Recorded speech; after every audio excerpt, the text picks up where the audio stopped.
नमस्कार मित्रांनो, शुभविवाह मालिकेच्या आजच्या भागामध्ये गायकवाड सर आता घरी आलेले असतात आणि त्याच वेळेला आकाशला ते म्हणतात की आपल्यासाठी आणखी एक महत्त्वाचा पॉईंट आहे आणि जो की आपल्याला मास्टर माइंड प्लॅन भेटलेला आहे। आता हे ऐकल्यानंतर सगळ्यांना फार मोठा धक्का बसतो। आता गायकवाड सर म्हणतात की आता आपल्या हाती ड्रायव्हरचा फोटो लागला ते तुम्ही ओळखू तर शकला नाहीत, परंतु आपल्या हाती एक मोठा आणखी पुरावा लागलाय, तो म्हणजे त्या जागेचा CCTV फुटेज। आणि हा बघा, त्या जागीचा CCTV फुटेज तुम्ही नीट बघाल तर तुमच्या लक्षात येईल, जो अपघात केलेला ट्रक होता तो एका ठिकाणी गल्लीत शिरला आणि शिरल्यानंतर एके ठिकाणी जाऊन तो एका कारपाशी थांबला। याचा अर्थ असाच होतो की त्या कार मालकाशी या ट्रक ड्रायव्हरचा काहीतरी नक्की संदर्भ आहे आणि मग त्या कार चालकाने त्याला काढून पैसे दिले आणि हे पैसे दिल्यानंतर तो ट्रक चालक तिथून निघून गेला। याचा अर्थ शक्यतो हाच लागत आहे की त्या ट्रक चालकाला पैसे दिले गेले आणि भूमी मॅडम म्हणतायत ती शक्यता अगदी खरी आहे की हा अपघात नसून रघुचा घातपात झालेला आहे आणि मुद्दामच त्याला कोणीतरी मारून टाकलंय, हे सत्य आहे। आणि भूमीचे मॅडम म्हणतायत ते अगदी योग्य म्हणत आहेत। हे जेव्हा गायकवाड सर म्हणतात तेव्हा मात्र इथे रागिनी आणि अभिजित दोघंही पक्केच आता घाबरतात आणि आकाश तो CCTV फुटेज व्यवस्थित बघतो तर बाहेर पैशाचं बंडल येतं। त्या गाडीचा नंबर मात्र त्या CCTV फुटेजमध्ये नीट दिसत नाही असं गायकवाड सर म्हणतात, परंतु सगळं काही व्यवस्थित स्पष्ट होईल, नक्कीच एक दिवस सगळं स्पष्ट होईल आणि ते मी सगळं शोधणार असं गायकवाड सर आकाशला हमी देत असतात। आणि मग आता आकाशला ते विचारतात की बघा, ही गाडी तुम्हाला जरा ओळखीची वाटते का? परंतु आकाश म्हणतो की नाही गायकवाड सर, ही गाडी मला ओळखीची वाटत नाही। त्याच वेळेला आता आकाश म्हणतो पण हे सगळं खूप हॉरिबल आहे, माझा रघु काका खरंच खूप चांगला होता, त्याला कोणी मारण्याचा प्रयत्न केला, काय केलं काहीच कळत नाहीये असं ते म्हणत असतात। त्यानंतर मग आता गायकवाड सर म्हणतात की डोंट वरी, तेही आपलं सगळं शोधून काढूच आपण, आता आपण इतक्या जवळ पोचलेलो आहोत। तेव्हा आकाश म्हणतो की याचा अर्थ सर आपल्याला अजून थोडीशीच इन्फॉर्मेशन बाकी आहे, आता आपण या गाडीच्या पर्यंत पोचलो, एकदा की ही गाडी कोणाची आहे ते समजलं त्यानंतर आपल्याला या अपघातामधला खरा सूत्रधार कोण आहे तो नक्कीच शोधता येईल। त्याच वेळेला आता इथे लगेच गायकवाड सर म्हणायला लागतात की बरोबर आहे तुमचं मिस्टर आकाश, नक्कीच आपल्याला शोधता येईल, आता फक्त हत्ती गेलं आणि शेपूट राहिलं इतकंच राहिलंय, काळजी करू नका, लवकरच आपण या सगळ्याचा शोध घेऊ, कोणीही गुन्हेगार चालाक असू दे परंतु आपण लवकरच ते सगळं सत्य शोधून काढू। आता आकाशला मात्र समजलेलं असतं की हे जे सगळं आहे ते भूमी खरं सांगत होती आणि भूमी जे आपल्या मागे लागली ते अगदी खरं होतं, हे सगळं आता त्याच्या लक्षात येतं। नंतर आता गायकवाड सर म्हणतात की बरं ठीक आहे, मी आता पुढचा तपास लवकर चालू करतो, जो काही रिझल्ट असेल तो तुमच्यापर्यंत नक्कीच लवकरच येईल, मी पूर्णपणे खात्रीच करतो। आणि भूमी मॅडम जे म्हणतात तेही अगदी खरंच आहे याची तो आता खात्री देतो आणि तिथून आकाशला गुड बाय बोलून आता तिथून तो निघून जातो। त्यानंतर इथे आता रागिनी आणि अभिजित हे दोघे एकमेकांकडे बघत असतात, कारण त्यांना आता खूप भीती वाटत असते, आपलं पूर्णपणे सत्य आता समोर येत आहे का, हे दोघांनाही आता खूप घाबरवत असतं। आणि आकाश त्या दोघांकडे बघतो आणि रागिनी त्याला विचारते की काय रे आकाश, अरे तू हे सगळं अपघातामधलं पुन्हा शोधायला काढलंस, कधी केलंस? तेव्हा आकाश म्हणतो की अगं बोलायचंच ते राहून गेलं जरा, कारण काय मला हे सगळं सत्य शोधणं हे गरजेचंच होतं, कारण भूमीने मला ही विचारलेली ओवाळणी आहे आणि भूमीला ओवाळणी तिची लवकरात लवकर मिळाली पाहिजे, त्यासाठीच मी हे सगळं करत आहे आणि हो आता हे सत्य लवकरच मी शोधून बाहेर काढेन आणि ती ओवाळणी भूमीला देईन। तर इथे आता रूममध्ये तिघेजणी येतात, रागिनी घटाघटा पाणी पिऊ लागते आणि घाबरलेली असते आणि इथे आता ती म्हणते की झालं झालं सगळं संपलं, काय गरज आहे हे सगळं करण्याची या आकाशला, मला तर वाटतं हे भूमी आणि आकाश ना लवकरात लवकर आपल्यापर्यंत पोचतील, काय करायचं ना खरंच काही कळायला मार्गच नाहीये। आणि रागिनी सारखी चिडचिड करत असते, ती म्हणते की तुम्ही दोघं, तुम्हाला ना पण अक्कल नाहीये, हे सगळं कसं करायचं काय करायचं काहीच कळत नाही, तुम्हाला हे सगळं शोधता आलं नाही का, आकाशवर तुला लक्ष ठेवता आलं नाही का पौर्णिमा? तेव्हा पौर्णिमा म्हणते की आई अहो जरा काही झालं, कुठलीही गोष्ट बिघडली की तुम्ही लगेच आमच्यावरच का चिडताव, प्रत्येक वेळेला तुम्ही आम्हालाच का दोष देत असता? आता अभिजित चिडतो आणि म्हणतो की अगं पौर्णिमा जरा तुझं तोंड बंद ठेव, तुला कळत नाही का, अगं आई आता टेन्शनमध्ये आहे आणि आईच्या आपण सगळ्यात जवळचे हक्काचे आहोत म्हटल्यावरती आपल्यावरच चिडणार ना, आपल्यालाच रागवणार ना, अगं तुला करा समजत नाही का? तेव्हा मग आता रागिनी म्हणते की अरे अभिजित, हिला जर समजत असलं तर आणखी दुसरं काय हवं असतं, हिला काय कळत नाही। त्याच वेळेला आता अभिजित म्हणतो की हे बघ पौर्णिमा, अगं आई टेन्शनमध्ये, अगं इतकी सगळी गोष्ट आकाशने घडवून आणली परंतु आपल्याला त्याचा काहीच पत्ता नाही, म्हणून आता खूप टेन्शन आलंय तिला, बाकी तू कसलाही विचार करू नकोस, जरा शांत हो असं पौर्णिमाला तो म्हणत असतो। नंतर इथे आता पुढच्याच वेळेला अभिजितला शांत करत असताना तिथे भूमीचा फोन वाजतो, रागिनी म्हणते की हे बघा आता त्या भूमीची मान ताट झाली असणार, बघा या भूमीचा फोन आलाय, आता काय करू बोल। आता ही मला टोमणे मारायला मोकळी झाली असं म्हणून आता तिचा फोन ती घेते आणि म्हणते की बोल काय काम आहे ग. तेव्हा भूमी म्हणते की काय रागिनी आत्या, अहो आवाज काय असा झालाय तुम्हाला, मग तुम्हाला धक्का जोरात लागला की हळूमध्ये लागला. तेव्हा रागिनी चिडचिड करते आणि म्हणते की तुझं काय काम आहे ते पटकन बोल आणि ठेव फोन. तेव्हा रागिनीला ती म्हणते की असं कसं आत्या, अहो इतकं सगळं तुम्ही घडवून आणताय आणि आता इतक्या लवकर तुमचं हे सगळं शोधकार्य सुरू आहे म्हटल्यावर मला तर कमालच वाटते बुवा. आकाश आता लवकरात लवकर सगळं सत्य शोधून बाहेर काढणार आणि त्याला कळणार की रघु काकाचा अपघात तुम्हीच घडवून आणला होता. तेव्हा मग आता भूमी पुढे म्हणते की मला माहिती आहे तुम्हाला आता या सगळ्या क्षणाला खूप वाईट वाटत असेल, खूप राग येत असेल हो की नाही माझा, पण काय करणार, तुम्हाला मी सांगितलंच होतं की कधी ना कधीतरी सत्य हे बाहेर येणारच आहे आणि आकाश स्वतः त्या गाडीपर्यंत आता पोचणार आणि त्या गाडीचं सत्य तुमचं बाहेर काढणारच की नाही बघा. तेव्हा रागिनी दचकते आणि म्हणते की काय, त्या गाडीचं सत्य हे तुला कोणी सांगितलं मला सांग जरा. तेव्हा भूमी म्हणते की कोणी कशाला सांगायला हवं आत्या, कसं आहे ना, देवाची करणी आणि नारळात पाणी असंच असतं सगळं, म्हणूनच कोणी कोणाला सांगण्याची काहीच गरज भासत नसते. सगळं काही होतं ना ते देवाच्या मर्जीनंच होतं, म्हणूनच आता देवाची मर्जी जी आहे ना तेच होणार आहे आणि तुम्ही घाबरू नका, लवकरात लवकर तुमचं जे काही सत्य आकाशपर्यंत नक्कीच बाहेर येणार आणि ते मी काढणारच बाहेर असं ती म्हणते.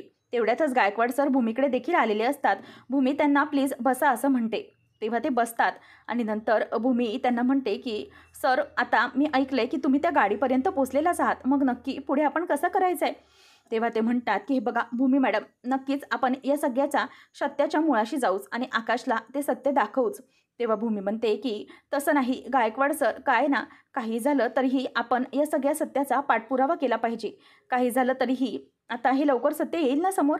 तेव्हा गायकवाड सर म्हणतात की हो भूमी मॅडम, आता अगदी थोडाच प्रवास राहिला आहे आपला, नक्की रघुचा खुनी कोण आहे हे नक्कीच आपल्या लवकरच पोचणार आहे. तेव्हा भूमी म्हणते की हो खरंच आम्हाला खूप बरं वाटलं हे बातमी ऐकून की तुम्ही या सगळ्या सत्याच्या अगदी जवळजवळ पोचलेले आहात, परंतु त्या गाडीमध्ये काही असं संशयास्पद दिसलं का, किंवा ते पैसे कोणी दिलं, गाडी नंबर सगळ्यावरून त्या गाडीचं काही समजलं का. तेव्हा आता CCTV फुटेजमध्ये असं काहीच झालं नाही, परंतु आम्ही शोधून काढू ती गाडी असं गायकवाड सर भूमीला आता म्हणतात आणि भूमी समोरून ते आता निघून जातात. तेव्हा भूमी म्हणत असते की आकाश या सत्याच्या जवळ लवकर पोचेल प्रशांत. आणि हे बघ आता मला वाटतंय की जेव्हा ही गाडी पोलिसांच्या हाती लागण्याची भीती रागिनी अभिजितला होणार, तेव्हा ते दोघंजण ही गाडी काहीतरी डिस्ट्रॉय करण्याचा प्रयत्न नक्कीच करणार, म्हणूनच आपल्याला त्यांच्या एक पाऊल पुढे जाऊन त्यांच्यावर लक्ष ठेवलं पाहिजे आणि रागिनी गाडीबद्दल काही उलटसुलट डिसिजन तर घेत नाही ना याच्याकडे लक्ष ठेवलं पाहिजे. तेव्हा मग आता प्रशांत म्हणतो की डोंट वरी ताई, काहीच काळजी करू नकोस, अगं आपण सगळं बघूया, आता माझं प्रोजेक्ट कंप्लीट झालं आहे ना, मी पूर्णपणे लक्ष या सगळ्या गोष्टींवर देतो, तू घाबरू नकोस, मी आहे. तेव्हा भूमी म्हणते की हो मला टेन्शन नाही, आपण सगळं लवकरच शोधून काढू. तर इथे आता रागिनी फोन ठेवते आणि खूप चिडचिड करते, म्हणते की बघितलं का अभिजित, हिचं काय चालू होतं ते, अरे या सगळ्या गोष्टीमध्ये हिने काय केलंय हे कळतंय का तुला, तिने मुद्दामच आपल्याला शह देण्यासाठी हे सगळं केले आणि मुद्दामच तीच सगळं हे घडवून आणते असं आता रागिनी हे अभिजितला सांगते. तेव्हा अभिजित म्हणतो परंतु आई मला सांग की पोलीस आपल्यापर्यंत पोचले तर आपण काय करणार आहोत, मला कळत नाहीये. तेव्हा मग आता ती म्हणते की तीच तर गत झाली आहे ना, आता पोलीस त्या गाडीला लवकरात लवकर शोधण्याचा प्रयत्न करतील आणि ती गाडी जर सापडली तर आपण संपलो, परंतु जर अभिजित म्हणतो त्या ड्रायव्हरने आपल्या विरोधात तोंड उघडलं तर आपण काय करणार. तेव्हा रागिनी म्हणते की थांब अभिजित, मला काहीतरी सुचू दे आणि ती काहीतरी सुचण्याचा प्रयत्न करू लागते. तेवढ्यातच इथे आता अभिजित म्हणतो की त्या गाडी ड्रायव्हरचं, तेव्हा तो म्हणतो की हे बघ ह्याला फोन कर आणि लवकरात लवकर कुठेतरी बाहेर निघायला सांग, त्याला पोलिसांच्या हाती सापडूच नको असं म्हण आणि काळजी करू नको, तो काही आपलं नाव घेणार नाही. आणि दुसरी गोष्ट म्हणजे की हे गाडीचं म्हणशील तर आपण सगळं काही डिस्ट्रॉय करून टाकू, दुसरं काही आपल्या हातामध्ये नाही, म्हणूनच आपण हे सगळं करायचं आहे. तेव्हा आता भूमी ही फोन लावत असते, परंतु आकाशचा फोन काही लागत नसतो. भूमी म्हणते की बाबा अहो आकाशचा फोन असा अजून कसं लागत नाही, म्हणजे मी कधीपासून फोन ट्राय करते, बीप आवाज येतो आणि फोन कट होऊन जातो. तेव्हा मग नीलू येते आणि म्हणते की असं कसं होईल, आताच तर माझा आकाशरावांशी फोन झाला, मला बोलणं झालं त्यांच्याशी. तेव्हा मग माधवराव म्हणतात की आकाशशी तुझा फोन कशाचा झाला, म्हणजे तू का केलास त्यांना फोन. तेव्हा मग ती म्हणते की अहो मला जरा आजीशी बोलायचं होतं ना, म्हणूनच त्यांना फोन केला मी, आजीशी काय बोलायचं होतं असं भूमी विचारते. तेव्हा ती म्हणते की तुमची लक्षात नसेल, परंतु तुमची मुलगी इथे असली थोरली तरी माझ्या 2 धाकट्या मुली तिकडे त्यांच्या घरात नांदतायत, त्यांचं सगळं व्यवस्थित असू दे असंच याचना केली आणि लवकरात लवकर आकाश आणि भूमी यांच्यामध्ये पण जरा काहीतरी समेट घडवून आणा, त्यांना दोघांना समजवा असं मी आजीशी बोलले. बाकी काही नाही, बाकी मला काय बोलायचं होतं. तेव्हा मग आता ते शांत होते. नंतर मग आता हे ऐकल्यानंतर नीलांबरी इतकं चांगलं कसं वागू शकते, नक्की हेच कारण होतं ना कॉलचं, असं विचारते. तेव्हा ती म्हणते की हो, तुमचा विश्वास नसला तरी तेच कारण होतं. आता नीलांबरी म्हणते की याचा अर्थ माझा फोन झाला, भूमी तुझा झाला नाही, याचा अर्थ त्यांनी तुझा नंबर ब्लॉकलिस्टमध्ये तर टाकला नसेल ना. तेव्हा ती म्हणते की माझा नंबर कसा आकाश ब्लॅकलिस्टमध्ये टाकेल.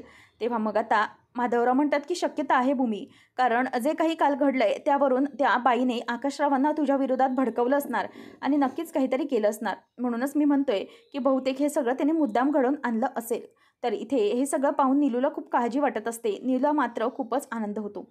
तेवढ्यात आता इथे तो सराफ येतो आणि सराफ आल्याबरोबर भूमी बसते आणि तिला आता टेन्शन आलेलं असतं की यांचे पैसे कसे द्यायचे, काय करायचं हे तिला कळत नसतं.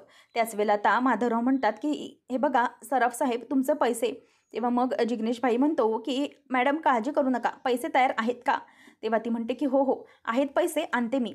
आता जेव्हा ती पैसे आणते असं म्हणते त्याच वेळेला भूमीला आणि माधवला धक्का बसतो. दोघे एकमेकांकडे बघतात आणि म्हणतात की हिच्याकडे पैसे कसे काय आले. ती म्हणते की बस हा जिग्नेशभाई, तुम्हाला मी पैसे आणून देते. आणि ते आतमध्ये जाते आणि भूमी म्हणते की एवढी कॅश हिच्याकडे कशी आली. तेव्हा मग नीलांबरी आतून पैसे काढून त्यांच्या हातात कॅश देते आणि मग 50,000 रुपये ते बॅगेत ठेवतात. नीलू म्हणते की अहो असं काय करताय, हे घ्या तुमचे पैसे घ्या आणि तुम्ही मोजा तरी निदान की बरोबर आहेत ना. तेव्हा मग आता मोजून घ्या म्हटल्यावर जिग्नेश म्हणतो की काळजीचं काहीच कारण नाही वहिनीसाहेब, तुम्ही पैसे दिलेत ना, तुमच्यावर पूर्ण भरोसा ठेवून आहे मी, काळजी करू नका. बरं चला निघतो मी, चाय पाणी काय नको. देसाई साहेब चला निघतो असं म्हटल्यावर आता तिथून ते निघून गेल्यावर नीलांबरीवर आणि भूमी दोघंजणही माधवरावाने चिडतात. तेव्हा मग आता बाबा म्हणतात की काय चाललंय नीलू, इतके पैसे तू कुठून आणलेस, कुठून अगं मला नक्कीच सांग. तेव्हा ती म्हणते की आणलेत. तेव्हा ते म्हणतात की अगं कसे काय, घरामध्ये एवढे कसे काय पैसे तुझे तयार होतील आणि घरातले पैसे इतके कसे काय. तेव्हा ती म्हणते की तुमच्यासारखं नाही आहे माझं, मला करावं लागतं सगळं सांगा. आता जर पैसे आले असते तर बोललाय की ठीक आहे, परंतु जर पैसे नसते तर मग त्याने तुमची लायकीच काढली असती. बघितलात ना तुम्ही, समोर आला मगाशी पैसे मागायला तेव्हा देसाई म्हणाला आणि आता जाताना देसाई साहेब म्हणाला, नाहीतर लायकीच काढली असती. तेव्हा मग आता बाबा तिच्यावर अंगावर धावून जातात आणि म्हणतात की काय बोलतेस तू, अगं तूही मला पैशानेच लायकी दिली आहेस ना.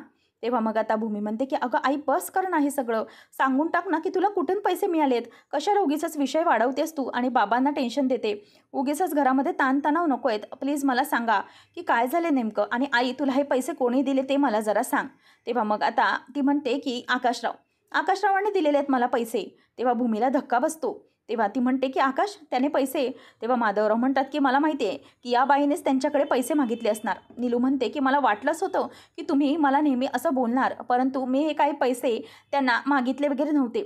माझा त्यांच्यावर फोन झाला तेव्हा मी टेन्शनमध्ये होते. त्यांनी मला विचारलं तेव्हा मी त्यांना सगळं सांगितलं की घरातली परिस्थिती अशी आहे. म्हणूनच मग त्यांनी मला बोलावून घेतलं आणि मला 50,000 रुपये बाहेरच्या बाहेर दिले आणि कोणालाही सांगू नको असं सांगितलं, कारण जर भूमीला समजलं तर तिचा स्वाभिमान दुखावेल हे त्यांना पक्क ठाऊक होतं. म्हणूनच त्यांनी लपून छपून मला असे पैसे दिलेत. भूमी म्हणते की अगं परंतु आई तुला काय गरज होती हे सगळं पैसे घेण्याची, का करायलंस असं तू. तेव्हा मग ती म्हणते की अगं त्याने तुझ्या काळजीपोटी दिले, तिला माहिती होते की 50,000 रुपये उगीचच या गरोदरपणात अशा अवस्थेस तू वणवण करत घेशील फिरशील, म्हणूनच मग त्यांनी हे सगळं केलं असेल. तेव्हा बाबा म्हणतात की हे बघ या बाईने हे सगळं मुद्दाम घडवून आणलंय. भूमी म्हणते की आई असं नाही करायला पाहिजे होतंस तू.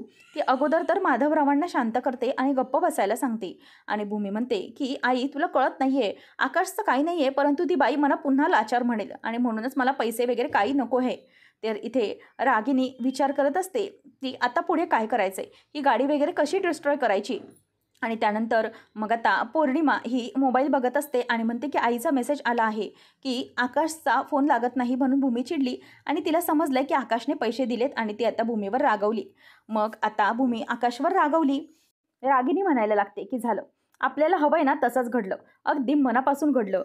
तेव्हा आकाशची आणि भूमीची भेट तरी होणार नाही आणि निदान ते दोघं एकत्र चेकिंगसाठी तरी जाणार नाही आहेत ना, ही तरी आनंदाची बातमीच आहे. हेही नसे थोडे, परंतु आता काय करायचं. तर रागिनी म्हणते की आता आपल्याला गाडी डिस्ट्रॉय करायची. तर इथे भूमी ही फाईल घेऊन चालत चालत बाहेर पडते आणि प्रशांत तिला म्हणतो की ताई, मी त्या जागेवर पोचलो आहे, माझी पूर्ण नजर आहे, तू अजिबात काळजी करू नकोस. आता प्रशांत हा रागिनी आणि अभिजित यांच्या मागावरच असतो. ते काय काय करतात याच्याकडे त्याचं पूर्णपणे आता लक्ष असतो. मग आता भूमीला तो सांगतो की ताई, तू ही या पत्त्यावर ये आणि आकाशरावांनाही या पत्त्यावर यायला सांग. आता भूमीचं लक्ष असल्यामुळे रागिनी आणि अभिजित यांचा नेमका काय प्लॅन आहे हे तिला चांगलंच कळत असतं आणि त्यामुळे ती आता पूर्णपणे निर्धास्त असते. त्यानंतर प्रशांत हा झाडाच्या मागून दोघांवरही वॉच ठेवून असतो. त्यानंतर आता प्रशांत बघत असतो की रागिनी आणि अभिजित दोघे येतात. तर अभिजितच्या हातामध्ये रॉकेलचे 2 कॅन असतात आणि तो कॅन उघडतो आणि जी गाडी असते त्या गाडीवरचा कवर तो आता बाजूला करतो आणि हळूच आजूबाजूला कोणी आहे की नाही याचा कानोसा ते दोघेजणही घेत असतात. त्याच वेळेला इथे आता रागिनी म्हणते की अभिजित उघड गाडी, आणि मग तो आता गाडी उघडतो आणि त्यानंतर त्याच दिशेने भूमी आता चालत चालत येत असते. जशा प्रकारे प्रशांतने तिला रस्ता सांगितलाय तशीच ती आता समोरून चालत येत असते. तेवढ्यातच प्रशांतला आता हे सगळं नोट करून ठेवायचं असतं आणि नेमकं काय करायचं आहे हे प्रशांत बघत असतो. तेवढ्यातच इथे आता गॅरेजवाला काम करत असतो. प्रशांत फोन काढतो आणि तो हे सगळं फोटो काढायला जातो. तेवढ्यातच प्रशांतचा फोन जरासा डाऊन होतो आणि फोटो निघत नाहीत. मग आता रागिनी म्हणते की अभिजित घे, कोणाचंही लक्ष नाही, टाक रॉकेल पटकन आणि कर गाडी डिस्ट्रॉय. तर तिथे भूमी असते आणि आकाशला देखील भूमीने त्या स्थळी पोचवलेलं असतं. तर आता पुढच्या भागामध्ये आपण पाहणार आहोत की आकाश भूमीला विचारतो की भूमी, तू मला इथे कशासाठी बोलवलेलं आहेस, नेमका काय कारण आहे. त्याच वेळेला आता भूमी म्हणते की आकाश, मी तुला मोठ्या सत्यापर्यंत घेऊन जाणार आहे. त्या गाडीबद्दल तुला काहीच माहिती नाही आहे ना. आता ती गाडी कोणाची आणि कोण डिस्ट्रॉय करतंय हे सगळं तुला मी आता पुराव्यासकट दाखवणार आहे आणि हे सगळं तिथे घडतंय असं आता भूमी ही आकाशला सांगते.